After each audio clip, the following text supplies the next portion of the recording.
Hello, and welcome to another fully live Q&A episode of Hacking with Friends. My name is Kody Kinsey, and I am recovering from a cold, just like pretty much everybody else I know. So I'm going to try to not make Michael sick today, but he doesn't seem to care. So we have our cryptozoology expert, Michael, here, unafraid of diseases and ready to talk about any sort of Sasquatch-related questions. And if you have any hacker-related questions, we are, of course, here to answer them for you. So where did I get this cold, you might ask? Well, the best place to get a cold last week was the Hackaday Supercon. So I started actually having a sore throat just like after the first day, so I'm pretty sure I got it before. So all kidding aside, but it was very, very fun, and I really enjoyed going there. The Hackaday Supercon, if you switch over to my screen, was nothing but nerds, just tons and tons of really cool nerds, and I want to give a shout out to the conference for letting me go. I was going there intending to do a workshop with my partner Alex, teaching about how to, who by the way also has a cold, but way worse than me. So that's why Michael's in today. Alex went ahead and did a really cool hardware-based workshop where we had a bunch of USB nuggets all ready for people to learn about ducky script-based attacks. So they also did soldering, which is a ton. Like I have to say that workshop sounded really, really awesome. So lots of people, I think like 20 to 50 people, 20 people were registered and like 50 people actually ended up coming and doing the workshop. So thank you to everybody who ended up attending that workshop. It was really cool to have so many people get to do the soldering workshop, learn a little bit about building your own malicious device, and then programming it too. So yeah, the Hackaday Supercon, super awesome. If you missed it, then make sure to check it out next year because I had a lot of fun. Although I had to miss my own workshop because I didn't want to get anybody sick. So that's really sad. I know. I was looking forward to it so much, and apparently it went over super well, and lots of people really enjoyed it. But Alex's voice is gone, and my voice is here, so you can see the trade-off. Is like I waited, conserved my energy, and I'm doing a little bit better today. And Alex like really went hard that day and made sure that people got a great workshop. So, whew, yeah. Workshops at conferences are always a big deal because you really want people to feel included and you want to make sure that they feel like they accomplished something. So like setting reasonable expectations for that was pretty hard, but I think that they did a really good job. So hopefully if you're interested in those sorts of workshops, you can also check out the Null Space Labs workshops that Alex teaches, because if you're in the LA area, they're a good way to get started with learning about cybersecurity. Awesome. So I'm going to start with some questions from previous... Oh, wait. Sorry, we're not done. We're not done. So I also want to give a shout out to the Verge. So if you switch over to my screen, you can see that a lot of people contacted me and said, hey, your Wi-Fi nugget is on the Verge. So this is really funny because I met a reporter from the Verge at DEF CON and actually kind of like shepherded him around like DEF CON a little bit. And then later we contacted him and we're like, hey, or he contacted us and was like, hey, like we want to cover like one of these tools. They wanted to cover the Wi-Fi nugget, but we're like, we have been working so hard on making the USB nugget like a good Hack5 tool. Like, let's cover that one. And like, we can tell you the great story around it. So we rushed it out there. And then that particular reporter moved on and went ahead and never ended up writing the story because he left the company. And we never heard back from anybody at The Verge. So it was a total surprise that this came out. Like, we were not expecting it at all. And this looks pretty nice, actually. Thank you, Lily Allen. But yeah, there was a short little write-up here explaining like what it can do. But what's funny is like they didn't reach out to us. So there's a huge part of the story here that like, you know, we never got to tell, which is too bad because honestly, this was a lot of fun. So I'm hoping that we can do something kind of talking about it on like maybe Hackaday because I have some friends who work there just to kind of balance out the story and also talk about the huge role that Hack5 has had in getting us to the point that we're at now, like being able to scale, being able to take on all the challenges of production. We never would have been able to do that if it wasn't for Hack5 and all the resources they've given us. So that's the only thing I would add to this is like we've gotten a huge boost from where we were at the beginning all the way to where we are now by our mentors, MG and Darren from Hack5. So big shout out to them. And also, yeah, thank you to The Verge for for actually writing this and linking. Now, the funny thing is we don't actually really stock Wi-Fi nuggets. We just have the parts to make them if someone happens to order one. And usually people don't order that many. So like we'll get like 1 or 2 in a week. But Michael here... My life has been very fun the past couple of days. Yeah, has become our primary nugget manufacturer. So if you were one of the people who read this Verge article and then bought a nugget because of it, then Michael's the one almost 100% that actually manufactured it. So you're looking at the prime nugget manufacturer right here. So Yes. anyway, shout out to The Verge, shout out to Michael, and hopefully we can get in touch with them and have them cover our like flagship thing that we've been working on. That's like supposed to be our like educational platform, because this one's really cool. But I mean, obviously people like it though, so maybe we should focus on it more. But anyway, thank you for that. And then final thing is, if you've ever just needed something to look at, and you've been wondering like a good use for Shodan, they have a number of different filters that you can use that I think are really cool. And one of them is just images. So when you type in, when you use the images filter, and then in this case, I'm just looking for the word webcam. This seems very dangerous search. You can just go through and find all these wonderful things. Like in this case, chickens. I've been watching these chickens sleep for a while. And frankly, you can just go through and see all these webcams that do not have a password. So you're not doing anything wrong by looking at these. Of course, if you find a webcam that requires a password, then logging in actually could be an issue. And I'm not encouraging that. But I'm just saying that Shodan does allow you to just find a bunch of kind of comforting webcams. In this case, there's some chickens. And I also earlier found some mice. Like there's 2 mice that are just sleeping together. But it's nighttime right now wherever they are, so you can't see them at the moment. So anyway, if you've been looking for a fun hacker thing to do, then looking at some of these webcams that were just left open is definitely an interesting thing to do. I've noticed the trend tends to be animals, traffic cameras, dudes staring directly into the camera or doing some sort of live stream, or 3D printing. So if you want to see any of those things via webcam, then you can do that via Shodan.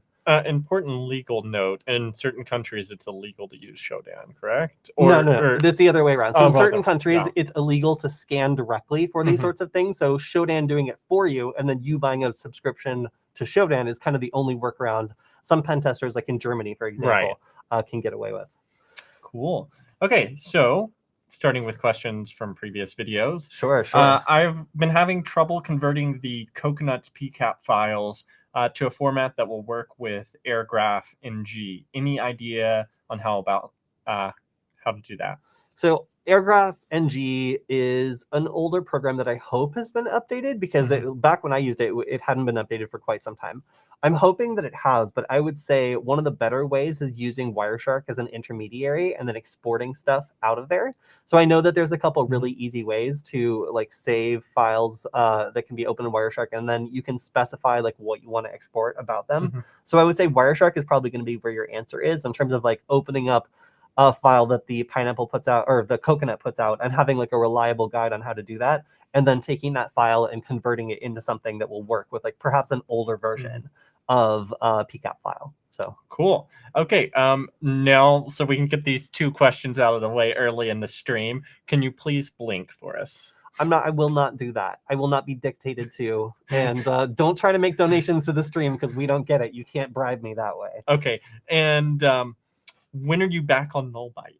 So that's an interesting question. So I didn't really consider how like screwed the people over at Null Byte are, like with the economy like being as bad as it is, because like before somebody we know Marcus had tried to purchase Null Byte, and then also my company Varonis had tried to purchase Null Byte, and they made like ridiculous off. They're like $500,000 for these old videos that are completely out of date now, and have one person as the host for most of them. So if you don't have that person, then you really don't have much. So like obviously like Null Byte is not worth $500,000. It really would struggle to make that kind of money back like anytime soon. So like they walked away, and Null Byte went nowhere, and it's just kind of like owned by a company that's like run out of money and like doesn't really know what to do with it. So recently they reached out to me, and they were like, hey, wow, times are bad. We want to get rid of this thing. So there's actually a possibility that like we might be able, and this is a very slim possibility, but there's some possibility we might be able to get Null Byte back. I don't know how that would work, because I don't have the money to like buy it outright, even if we're talking tens of thousands of dollars. But either way, yeah, it seems as though it might be a possibility for the first time in several years. So yeah, interesting update with Null Byte. That's something that I guess I didn't realize like how bad it was to have this asset that's just getting worse and worse and not being updated like in this economy, and that it might be worth it to just, get rid of it. Yep. Okay, moving on.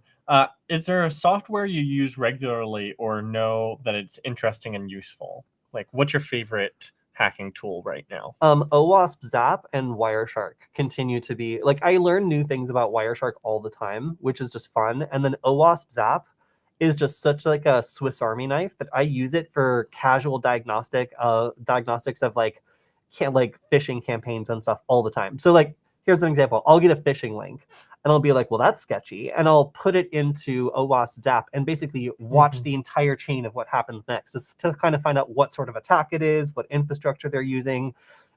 And it's really cool. Like after doing a couple of the free lessons that are available on the Portswigger Academy, I was able to learn how to like look at the web requests and like interpret what was going on a bit. And I found that it was a really interesting way that I could figure out how I was being attacked, by phishing attempts. And some of these were also really sophisticated. I would find that they would like switch which website they would drop me off at because they were actually part of like pay to use like services, which is cool. Okay, what does your shirt say? This is okay right now, this shirt. Oh man, okay, I hate having to tell this story, but all right. So I got this shirt in a fight back when I was a bouncer. So a man took this Ramones shirt off and then charged our group of security people at the music venue that I worked at, and then lost the altercation and ended up running away, leaving the shirt behind in a sweaty pool.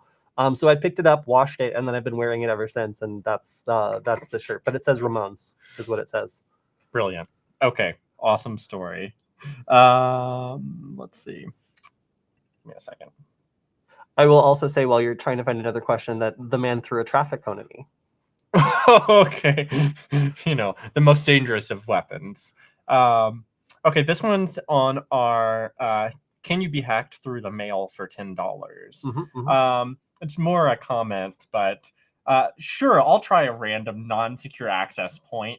3 laughing emojis. Never going to happen here. I refuse to connect to any insecure Wi-Fi network unless I created it. Yeah, for sure. But like, you got to go to work. And like, there's a lot of people, for example, I recently went on a company conference where like, I had no idea what the official like correct Wi-Fi network was. And frankly, like there was so much other stuff going on, I never got the right chance to ask. So I just guessed that the one I was connecting to was the proper one.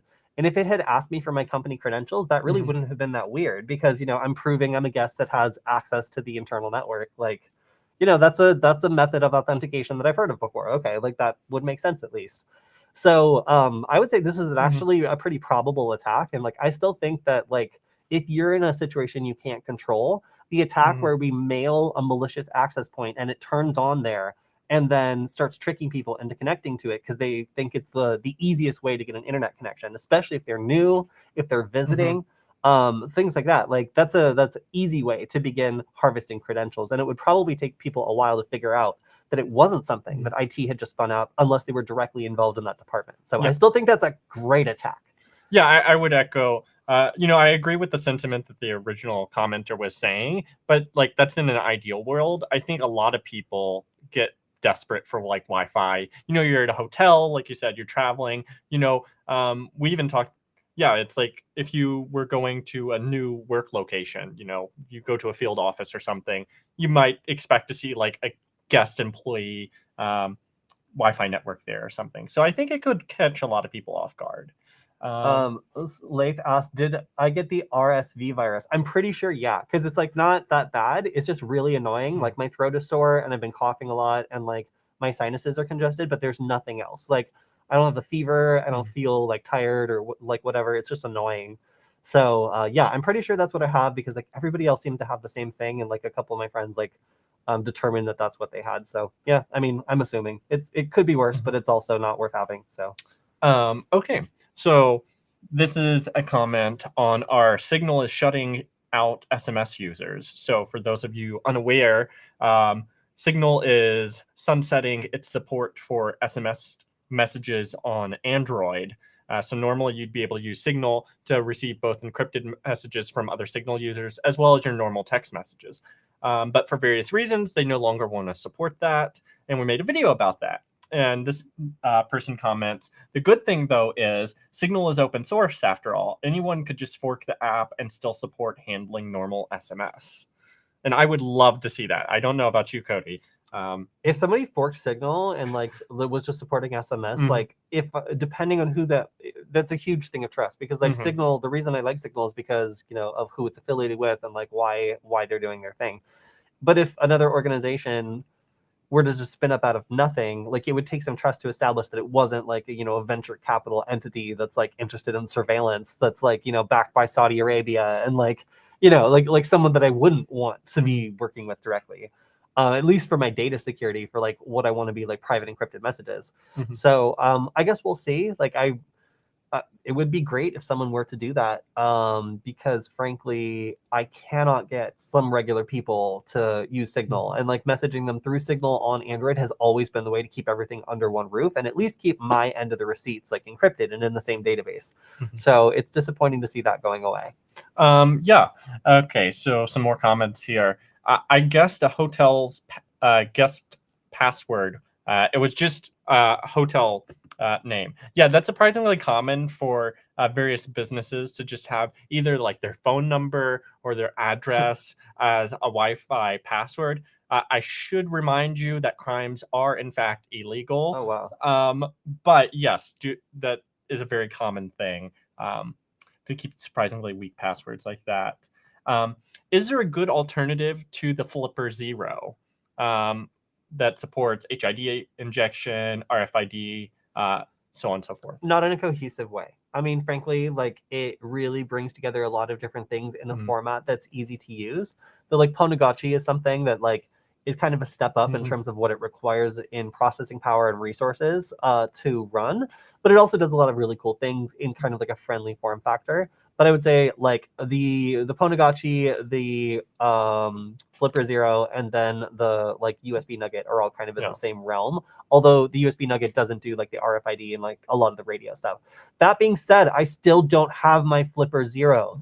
But it was part of the shipment that got like seized or whatever like months ago, but I still don't have it. So like I spent money on it a while ago, and like I was expecting to see it in the last like month or so, but like I haven't gotten any updates and I haven't received one yet. So I know a lot of other people have, but I have been waiting to cover it forever, and it is still not showing up. So to add to that, there are a couple other solutions like the HackRF PortaPack. So it's like a screen that goes for the HackRF SDR. You can use some stuff like that, but it's not going to be as highly integrated and kind of streamlined as the FliperZero.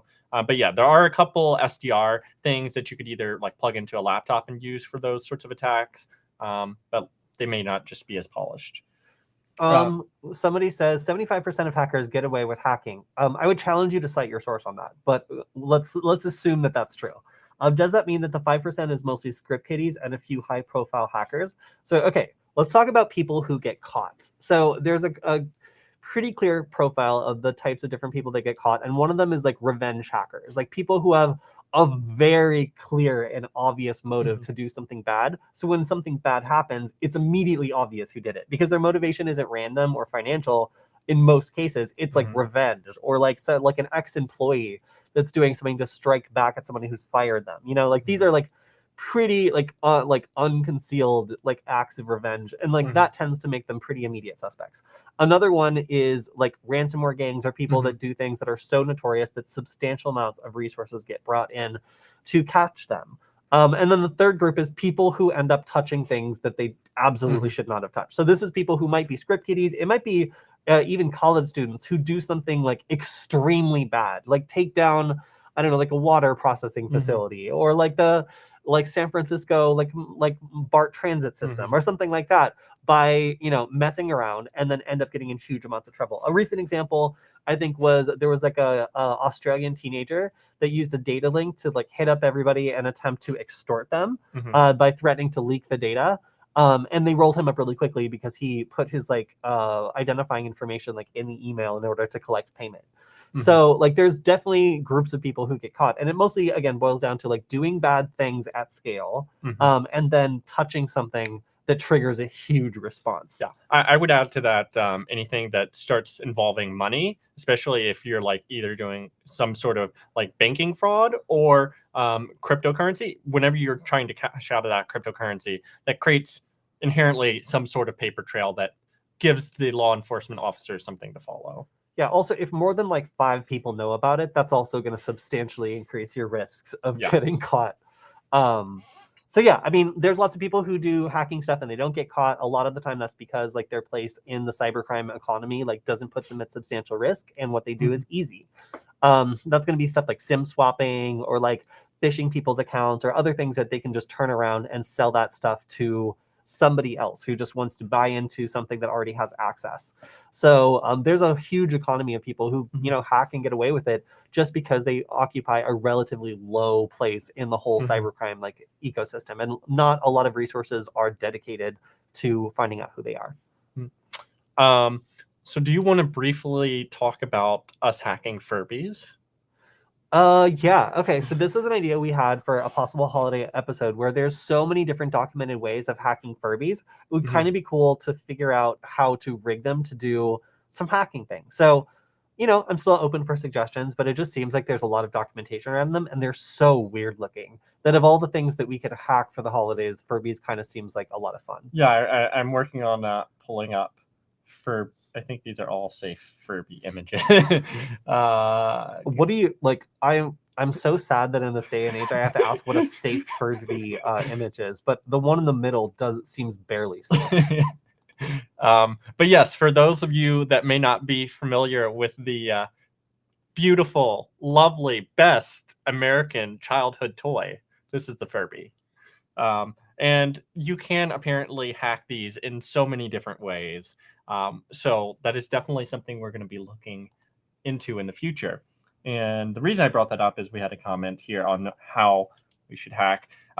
We should make a Furby that meows like Hand Banana and says stuff like, crimes are illegal. And yes, I'm Mr. Null, but I do not own the channel.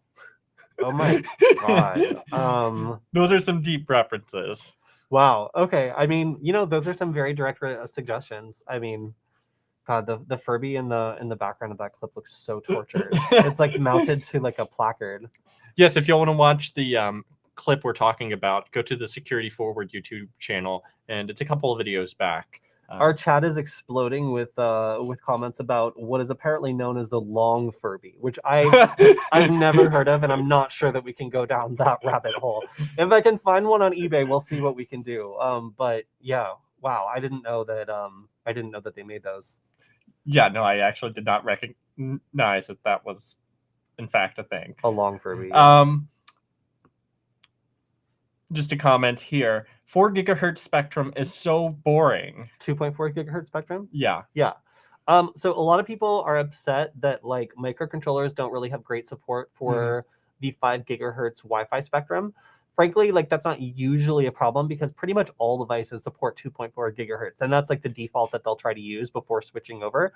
I will say that it is a problem for doing certain types of deauthentication attacks. So like if you're attacking a Wi-Fi device and it detects that it's not able to get a good 2.4 gigahertz connection, it'll just migrate on over to 5 gigahertz, and then your attack is pretty much done if you're using something like a microcontroller. But again, this is a limitation of the hardware. There hasn't really been a very great microcontroller for hacking 5 gigahertz until very recently, when one was released by Espressif. So there actually is one now that will potentially support that. But first, someone's going to have to figure out how to make it do a bunch of bad stuff that the manufacturer absolutely does not want it doing, and has specifically put safeguards in to prevent doing, for example, deauthentication attacks. Are certifications required to be a pen tester? No. There you go. Yeah, it looks good. Like if you were to apply for a job or get caught during an active pen test and have them question your credentials and right to be there. And like if you were even worse to be prosecuted by accident by someone, which has happened to pen testers before, having those professional certifications certainly makes you look like you've been in a career path and like worked hard to like achieve a certain level. But every company will have their own, requirements for being a pen tester. And there are certifications to help guide that. But frankly, like, if you really know your stuff, like, and you have a background that convinces people that you should be there, then I think that's fine. Yeah. I would say as long as you can convince an employer that you're worth hiring, then you don't really need a certification. It could add to it, but But yeah. Somebody is asking, could I tap into a hardwired network with a Raspberry Pi? I'm pen testing a camera network for a school project.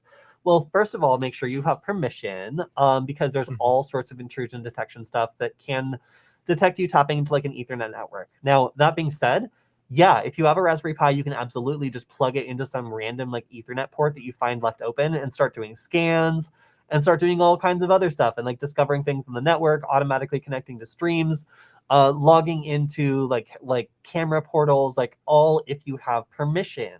So just make sure you do, because virtually no school that I know would allow a student go like around the IT network, like poking around and like messing with the cameras. So just make sure that A, you're in the right if you do get caught, and then B, don't get caught. But mostly the first one. So yeah, this is something that is actually very easy. Being able to plug directly into like an Ethernet network and then going after all the stuff that's hardwired in, like that's absolutely possible. Although I will say that if you just join an access point that's connected to the same network, you can still go after things wirelessly, even if they're hardwired but connected to the same network. So if there were a bunch of cameras that were connected via Ethernet and I connected to a network via Wi-Fi, provided they're connected to the same network, I could attack the Ethernet connected cameras via the Wi-Fi access point. So that's another tip right there. Okay, I don't know if you want to dive down this rabbit hole, but what's your take on Tails versus Kali Linuxes? Tails is for people who want to punish themselves in order to feel more secure, and Kali's for people who want good support while they're learning tools they might never have used before, or want predictability while using a tool that they know pretty well. Whereas Tails is for people that want to set up like a specific environment that's like secure in ways that Kali like can't really be without like further customization. Cool. Okay, so is it possible to use AircrackNG on an Android phone to hack Wi-Fi? Yeah, technically. The problem is you would need to like root it or do some funky stuff or like install NetHunter, which is totally possible. It's just like beyond what is like fun to do on like a weekend. Okay. Or at least it wasn't for me. Like I tried installing NetHunter on some things and like it just was tedious. So in order to get the access that you need to really use that suite, and also to make sure that you have, a wireless card that supports like monitor mode and stuff like that, like you either have to get lucky or go for a specific type of hardware, because you might just get a card that doesn't support that and then you're stuck plugging in a dongle in order to do anything. Yeah. Okay, so this is on our capture Wi-Fi passwords from smartphones with a half handshake attack. Is there another way to hack a password without using a word list? You can use like rainbow tables, but that seems wasteful. I mean, it's like a trade-off at that point between like hard drive space and speed. You can also use like a distributed cracking like service, which ties a bunch of other people's computers all into a network that like is able to parse and go after like a hash like more efficiently. But aside from that, like that's the tried and true way of doing it. I mean, if you're on site, then you can do like phishing, and that's, in my opinion, like sometimes a more reliable attack because it relies on social engineering. So like Wi-Fi phishing can absolutely be like a good way of just getting the password that way.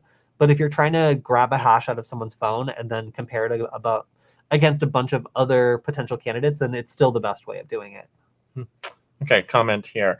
My lecturer said that it's better to learn hacking methods rather than tools. Would you agree? Yeah, I'd agree. Hacking tools are useless without knowing what you're trying to accomplish with them.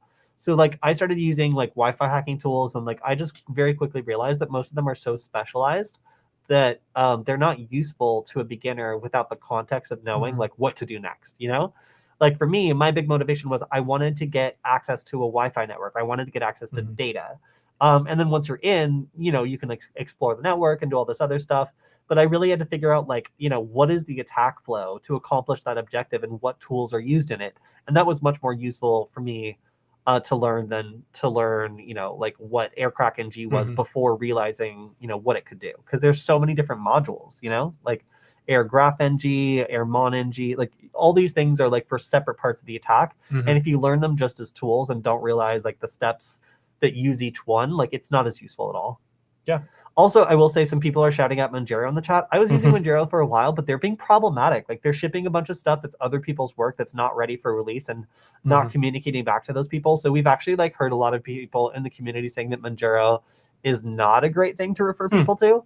Not talking trash here. I'm just saying, like, it seems like a lot of their credit in the like open source community is like not good right now. So kind of unfortunate, because I used to shout that out a lot, but I've been trying to find alternatives. Yeah. We kind of touched on this question earlier, but what are the best upcoming tools or hacking strategies you're working on or most excited about, I guess? So for me, I'm most excited about Wi-Fi beacon attacks. This is something that was shown off by Matthew Van Hoff last year, and it allows you to use Wi-Fi beacons to do like deauthentication style attacks against clients that are very sneaky. So I don't see any devices really taking advantage of this right now, and I still haven't done a lot of testing to see how like universal some of these attacks are or how useful some of them are. But I think that once they're implemented in microcontrollers, they're going to be really cool and sneaky and cause a lot of problems on a lot of networks. Okay. This is a comment on our QR code hacking video about finding optical collisions and 3D printing QR codes. Oh yeah. Yeah. So basically, they want to know how they can get them a 3D printed QR code. Are we going to offer them for sale or? Yeah. I never even thought of that. So 3D printed QR codes are difficult because there's islands in most QR codes. But the good news is you can destroy like a certain percentage of the QR code and still retain the data. Of course, you have to make compromises, because every time you like ground an island or like otherwise like fix something, you're destroying part of the original and like introducing garbage data that has to be decoded. So making these is a combination of different tools that I had to use in order to render a final version. So in general, like I would create a QR code and then I would pass it through a program that somebody made in order to do laser cutting. And then I would have to pass it through a third program in order to convert that to a 3D printable STL file. Even so, like some of the islands didn't survive very well when I 3D printed them. So while I was using these to do stencils, I found that they were equally like applicable, just put on a wall and then you could scan them. So other people will just take a flat like 3D printed base, print it, and then stop, change the filament to another color, and then continue to print the top part. But that was too much work for me. So instead, I developed this insane process of like creating like a stenciled 3D print that was based on somebody else's project to make it available for laser cutting, which honestly did the majority of the work of like fixing the islands and like otherwise like making things work. So yeah, like it was a cool project that I was really proud of, actually, because being able to stencil QR codes is really fun and was actually, I wouldn't say easy, but easier than I thought to do, although it takes absolutely forever to print. Yeah. Okay, so question here. Have you ever thought about using more with the PirateBox? Like, is it possible to maybe stream movies through it and people who connect automatically get a reverse shell or something? So it's my current understanding that the PirateBox is no longer being supported, and I think that's been the case for like a year or two now. However, I still love that concept. For those not familiar, the PirateBox was basically a Raspberry Pi, or the older version, you could just modify any like access point. But basically, it would create an access point and store data on it, so you could upload pictures, and anyone could connect to this, and it would be like a wireless Dropbox sort of kind of thing. You know what it reminds me of? The whole concept is basically like that in-flight like Wi-Fi. Like, so like if you've been on a flight recently, which I just got off of 2 days ago, like, and you connect to the Wi-Fi, there's the local internet that has like movies and like some other things that like don't require external data to use. So it has like, you know, anything from like a flight tracker to like some other stuff that's like collective resources that anybody on that Wi-Fi access point can access, and they're all hosted locally. So that's really what a PirateBox is. It's like it's a collection of services that are all run from the same access point, and anybody that connects to it is able to access those services and use them. So it could be anything from like a neighborhood chat to a file server to a blog to, you know, anything really.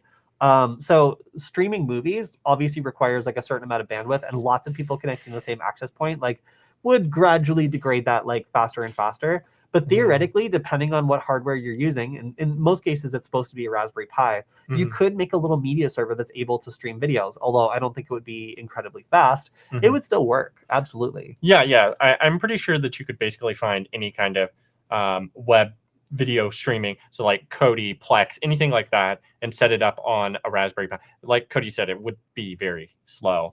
But and then also like just the stock firmware with PirateBox would allow you to upload the file, and then you would just have to download the file and play it on your machine. Why are you muzzled? Oh, I have like RSV or something, and I don't want to get Michael sick. He doesn't seem to care, but I've been coughing for the last 3 days, and it's obvious to me that I'm sick. Plus, it's super contagious. Yeah. So, yeah. I didn't want to set up a green screen, so that I got lazy. Is it a fetish? Yeah, okay, that's really funny. Could someone program an AI to do hacking automatically? I'm sure we're going to get there eventually. I know of several neural networks they've used to help identify various types of vulnerabilities that, for instance, if you're able, the problem with AI is you've got to have the training data, right? At least currently. So if you can show it current vulnerabilities that are known, then it can sometimes extrapolate off of that and find similar vulnerabilities that maybe people haven't thought of checking yet. Somebody also pointed out that I'm wearing the mask because I'm a Byte risk. This is true. Okay. So somebody else asked, if I use the Wi-Fi Pineapple to capture handshakes on networks I have permission to or own, very good. Thank you for framing it that way. I would use hashcat to crack the Wi-Fi password. And once I'm in, what next? What can I actually do? Okay, so once you join a Wi-Fi network, the next thing you do is recon.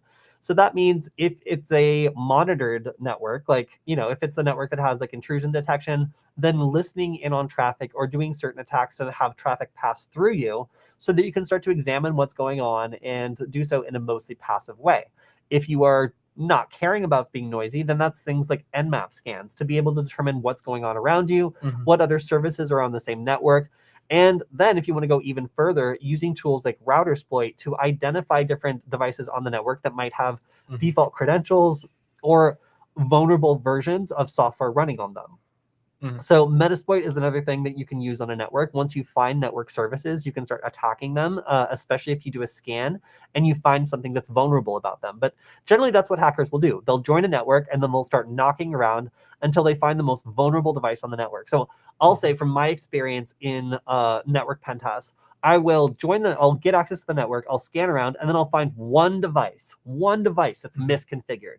And it's usually the router or like an access point, like an extender that has like the guest network, but then also the super secret like admin network password just displayed on the configuration screen that doesn't require any password to access. So at that point, I can then get the credentials for the super secret like network that like has all the good stuff on it and move on to that network that I'm not supposed to be in and start being able to like get access to security cameras that have no password on them and all sorts of other funky stuff that people just leave on that private network. So I would say like scanning around in the network, identifying the lowest hanging fruit, and then using that to pivot into other networks or pivot into other devices is by far the number one way that once you're in the network, you can start doing interesting pen testing stuff. Yeah. Okay, question here. How do hackers store the data they have gathered? Like, do they use cloud? What would be the best method of storing data more than you have space on your computer?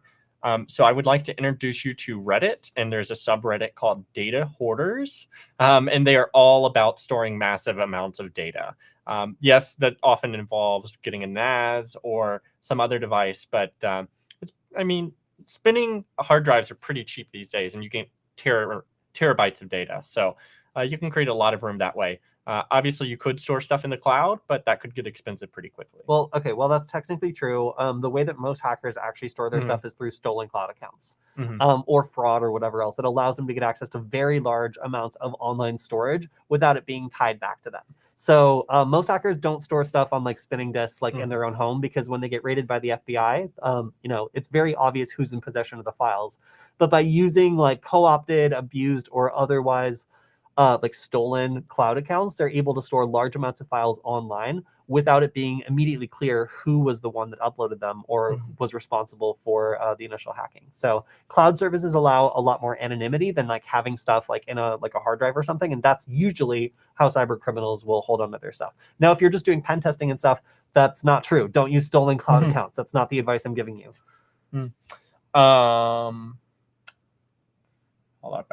Can you brute force a locked Windows 10 BIOS?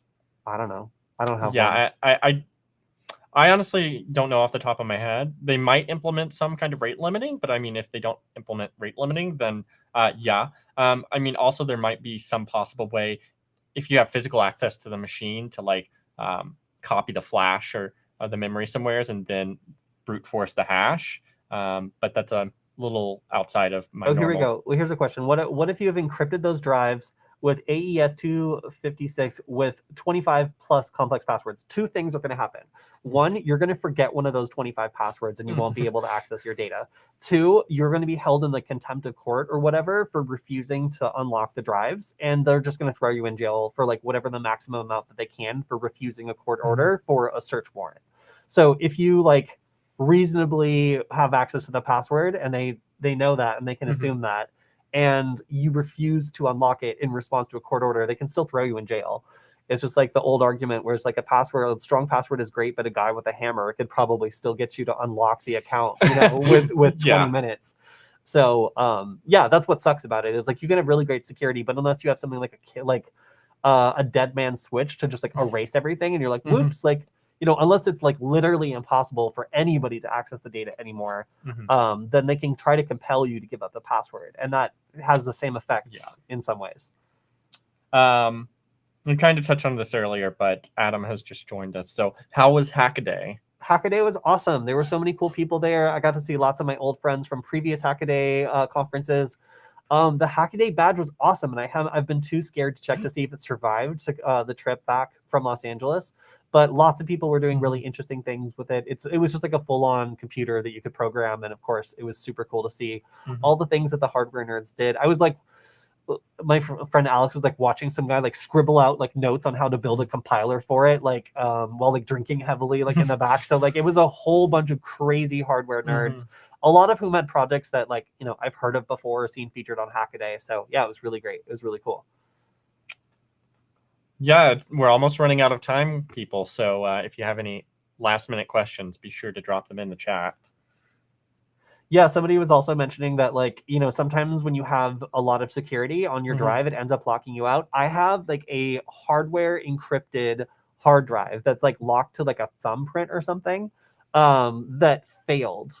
And like nobody in the world can like decrypt it now because like the product's just designed to make it impossible to put the drive in another drive.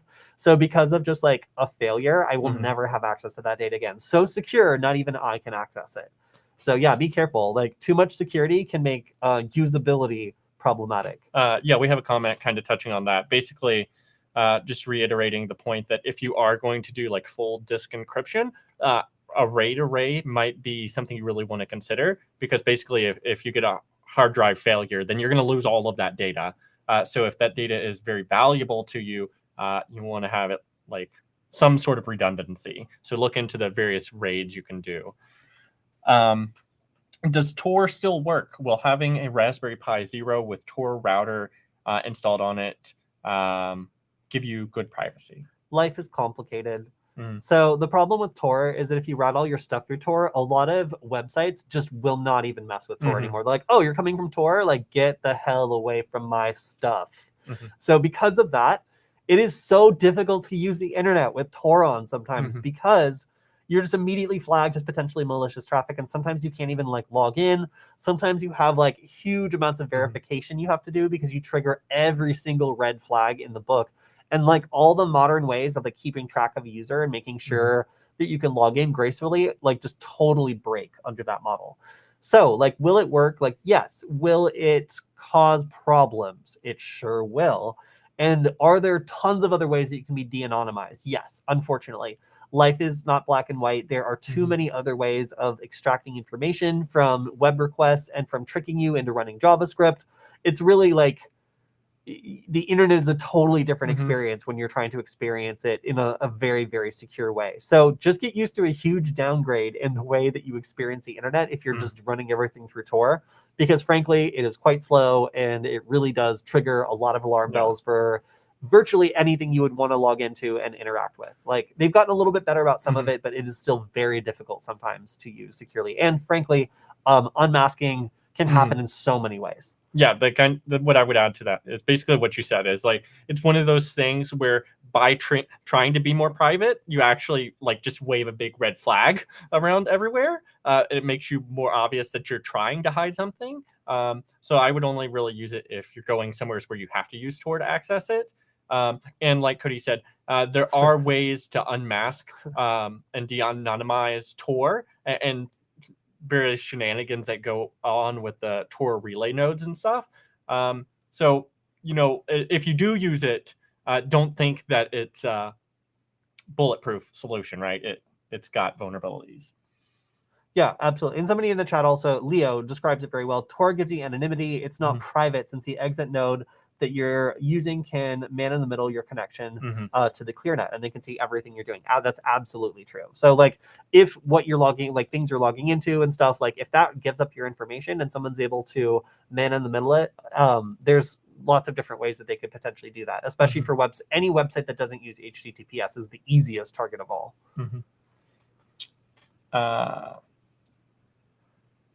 What is the best resource to learn hacking? Oh my gosh, it depends on what you want to learn, but online labs and like real life things you can like go up against, like the Portswigger Academy and things like that, I think are really great ways of making sure that you're actually learning the tools properly by having something with a predictable result. Oh, somebody's asking me the FliperZero. Sadly, I have not received my FliperZero yet, and it has been months. So I don't know what's up with that. I actually am realizing now I need to go back and like double check and see what's going on. But yeah, it's been months and I still haven't seen mine. So hopefully it's not freezing in the mailbox. Yeah. We have a technical question about the packet squirrel, why it won't read a formatted USB. I don't know. I can't answer that. If you do have a technical issue with your HakByte product, just email the HakByte at the contact form and we'll get you some help. Yeah, I would say also just like get as many other USB drives as possible, because sometimes like a certain manufacturer just won't work well with a certain product. And I find like if you have a couple other ones lying around, and make sure that it's like the packet squirrel that's the problem and not just like a funky drive. Who knows, maybe a little sliver of metal got in there and shorted 2 of the pins and like it doesn't work quite right or whatever. You know, there's tons of different reasons that could be. But the most common is that it's just not formatted in the format that it wants, or it's not formatting it correctly. So that could be some reasons. Yes, we are live. And yeah, we are live. Try Hack Me. Yeah, any of those like CTFs or capture the flags are great. Kind of what I like to encourage people to do is create a project that you really feel passionate about and use that as a vehicle to learn cybersecurity, because that's going to keep you more engaged, and that's what's going to keep you up at night studying new things. Whereas if you try just approaching it from a book knowledge point, sometimes that book knowledge cannot like translate into real life skills, and then like you just don't care, and so you're like, oh well, I'm going to play video games tonight, I'll do it tomorrow, and so you put it off. Here's a serious question: how many stickers is too many stickers? Because of course, are you really a hacker if you don't have stickers? So yeah, I have actually attracted attention to myself in ways that I did not eventually appreciate with this with having this many stickers. This is like a good way for me to be able to show off like a bunch of different projects that I think are really cool. So because I'm on the stream so much, I definitely do it to a degree. But I also, you know, like a lot of people show what kinds of things they're interested in by putting a sticker on their computer that shows what programming language they use, or like what web apps or like whatever technologies they're fond of. And like I like to just have a big red flag on my computer that says, I hate computers. I attack them for a living, and breaking them is my passion. So that way people who, you know, are like building like web APIs, like don't come over and like, hey, like what kind of web API are you building? I'm just like, no, I'm currently taking apart someone else's web API. So yeah, just letting people know that like I have nothing to contribute to the development discussion is like the purpose of my laptop setup, and letting other hackers know exactly which ways I like to torture computers is what this is all about. Are the Ubertooth and Yardstick 1 obsolete? In my opinion, if you're gonna get a Yardstick, it would be a better bet to get a Pluto SDR. Pluto SDR has a pretty wide range of frequencies that it can work with. I think up to 6 gigahertz. You might have to do a slight modification to get that. It has good bandwidth, good bit depth, and it's full duplex. So that would that's a pretty solid go-to SDR option if you're willing to spend about $150, $200 somewhere in there. Ubertooth, I don't know if there's anything more recent that does Bluetooth, so that's probably still a good option if you're looking specifically at Bluetooth. However, I would note that several different versions of Bluetooth have come out since the Ubertooth was created, so it may not support the latest versions of Bluetooth.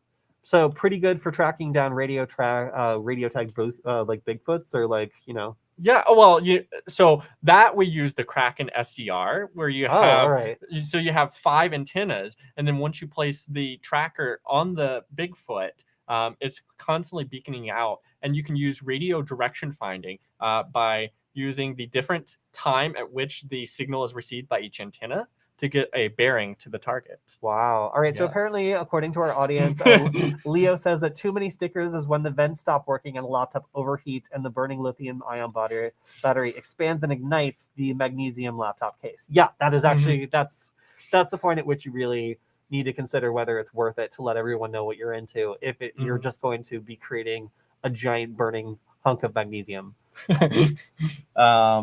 Yeah, we are almost out of time. So any more questions? So someone points out that like since I am no longer on Nullbyte, where can we find that style study resources? Well, David Bombal has been doing a lot of really good work lately.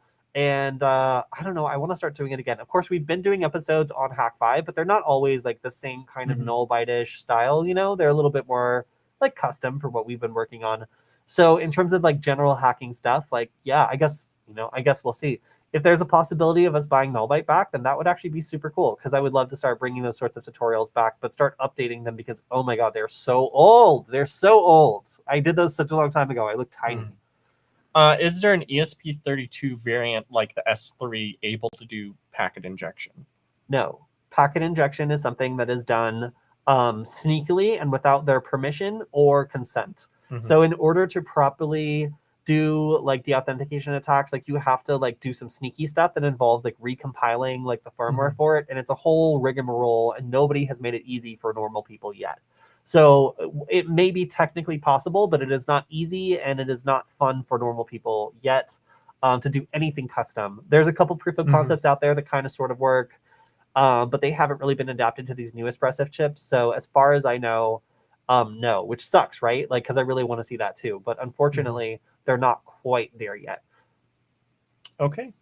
Is Log Crusher an RCE? Yes. I believe it was assigned a number, right? Like a CVE? RCE? That's like remote command and Oh, okay. No, yeah, I was misinterpreting the acronym. All right. Let's refresh our knowledge. So Overlog is the one that fills up the hard drive and like crashes the computer, and Log Crusher is the one that crashes the logging service. So no, I don't think it was remote command injection. It just like crashes logging services by like writing data to something that ends up causing the logging program to crash and stop keeping logs, which is obviously like turning off the security cameras for a computer. So it sets the stage for the attackers to do all sorts of other bad stuff. But it's not like a full like remote command injection, I don't think. Can an ESP32 scan for specific MAC addresses or company? I mean, that would just be a filter within the microcontroller programming. So yeah.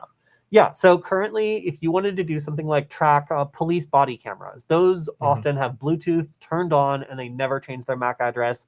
You could absolutely make a ESP32 that scans Bluetooth for those specific manufacturer of body cameras and be able to track when one is nearby. And there's lots of other devices that act like this and don't do randomization. But MAC address randomization is something that has been heavily implemented recently. It's a standard that's been rolled out more and more for Bluetooth devices. So you might run into some trouble with some of the newer Bluetooth devices that go out of their way to make sure that they're randomizing that information and making that sort of tracking less easy. Any last minute questions here? If you hacked someone, edited the logs, saved them, and then delete them, is all the evidence essentially shredded? It would be better to just like crash the logs in the beginning and never have any logs be kept, because during the time when you're doing a bunch of bad stuff, like there's all sorts of security software that reads the logs, interprets it, creates like events for people to look at, and could potentially catch you. That's what Varonis does, is like they look at logs and they figure out like based on metadata and stuff, like what is going on, and identify like bad behavior or like attacks in progress, like before they're able to succeed.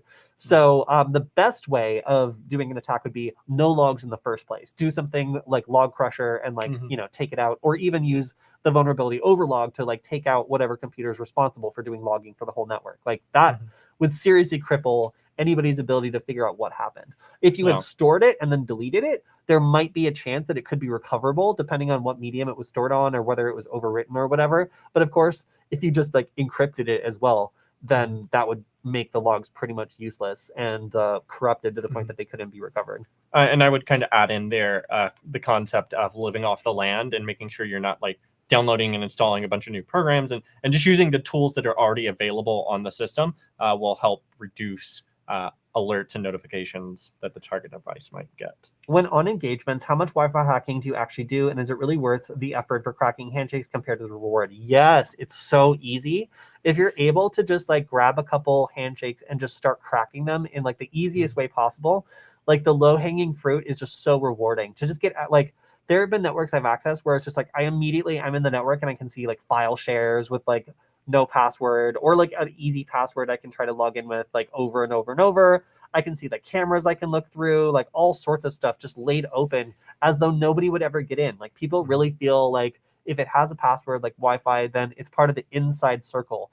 So the amount of things that I've seen hosted on local Wi-Fi networks that are like not supposed to be there, or even worse, like people will forget that their wired network and their wireless network are connected. So I worked at a business for a while where like I had to demonstrate to them that I could crash all the point of sale terminals and like prevent them from making any transactions from the free guest network they were giving out to anyone, which obviously is a big deal. So I would say like absolutely hacking the Wi-Fi network is like a huge payoff in terms of being able to like get further into a network, see what's going on, and start like getting into things that you absolutely shouldn't be able to get into.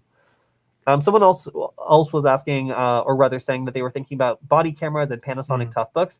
Yeah, those would all be really good targets because laptops tend to not do a great job of randomizing their Bluetooth MAC address. But also, police are expanding their use of like smart things that use Bluetooth. One example is like a holster that like connects to their phone or whatever and sends an alert when they unholster their gun, so that like, you know, there's automatically an alert sent and someone's checking in on the situation. Those same things can very easily be tracked because they're very simple Bluetooth devices that never change their MAC address. So some of these smart devices that police are starting to carry as part of their standard equipment are actually incredibly vulnerable to tracking via like Bluetooth tracking from like an ESP32. Final question. Can you deauth a network you're not connected to? Yes. Yes, absolutely. It's an unauthenticated packet. They changed the NWPA3 though, right? That's correct. Then it becomes authenticated. Yep. So as that becomes more widely adopted, then the answer is no. But for now, yes. Yeah. So I think that's just about all the time we have for today. I want to thank everybody who's on the Q&A. It's good to just check in with everybody after last week. I had to run off to the conference, and yeah, good to see a bunch of nerds. Good to talk to a bunch of nerds. And also, big shout out to Varones for letting us continue to do this Q&A live stream. We have a lot of fun interacting with everyone and answer your questions. If we didn't get a chance to answer your question, or if you're watching this on repeat, make sure to subscribe to the Security Forward channel. That's Security FWD, and leave your questions there, and we'll make sure to answer them next week. So yeah, thank you very much, everyone. And thank you, Michael, for your cryptozoology information. And we'll see you next week where hopefully Michael is still healthy. Nice.